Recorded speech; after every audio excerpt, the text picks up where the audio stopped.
उत्तराखंड कांग्रेस का सबसे अहम, सबसे खास और सबसे वरिष्ठ चेहरा हरीश रावत को माना जाता है।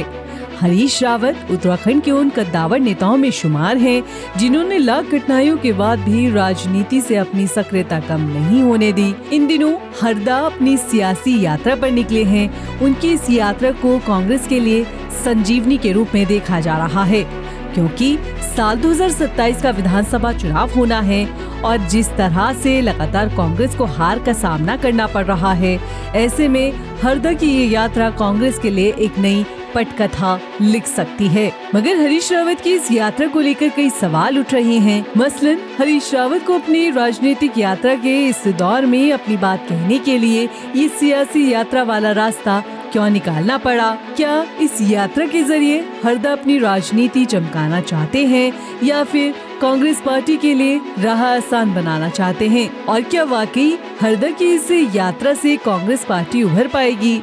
क्या हरदा की इस यात्रा से कांग्रेस पार्टी को कोई मुकाम मिलेगा? ये वो तमाम सवाल हैं जो राजनीतिक गलियारों में तैर रहे हैं, मगर हम इसे हरदा की सक्रियता ही कहेंगे, क्योंकि साल 2017 से 8 सालों में चारों जगहों में चुनाव हारने वाले हरीश रावत के पास अगला चुनाव लड़ने का विकल्प होगा या नहीं, ये भविष्य बताएगा।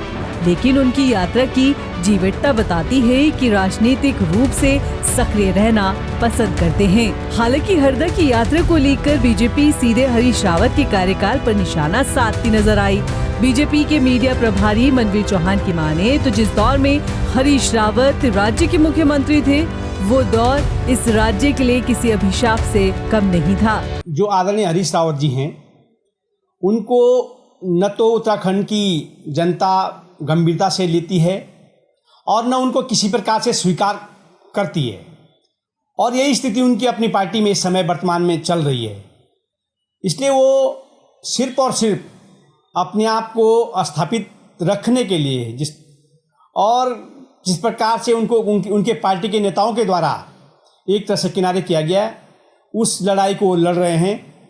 लेकिन और दूसरी ओर आदरणीय हरीश रावत जी जिस प्रकार से भारतीय जनता पार्टी पर आरोप लगाते हैं कि हमारी पार्टी के द्वारा उनको जो कार्य उन्होंने किए, उनको जनता के बीच हमने उनको कहीं गुमराहित करने की कोशिश की, तो मुझे लगता है आदरणीय हरीश रावत जी जब वो मुख्यमंत्री थे, उस दौरान उन्होंने न तो राज्य के हित के लिए कुछ कार्य कर पाए और न ही उन्होंने राज्य के विकास के लिए कुछ कार्य कर पाए। उनके जो मुख्यमंत्री का जो कार्यकाल है, वो उत्तराखंड राज्य के लिए एक अभिशाप के रूप में, सिर्फ और सिर्फ लूट खसोट के रूप में उस कार्यकाल को जाना जाता रहेगा।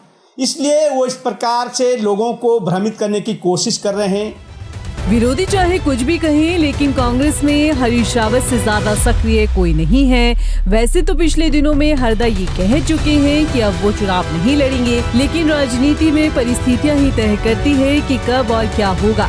समीकरण ही तय करते हैं कि अगली सियासी चाल क्या होगी। तब तक के लिए हरदा शायद यूं ही चर्चाओं में रहकर सुर्खियां बटोरते रहेंगे।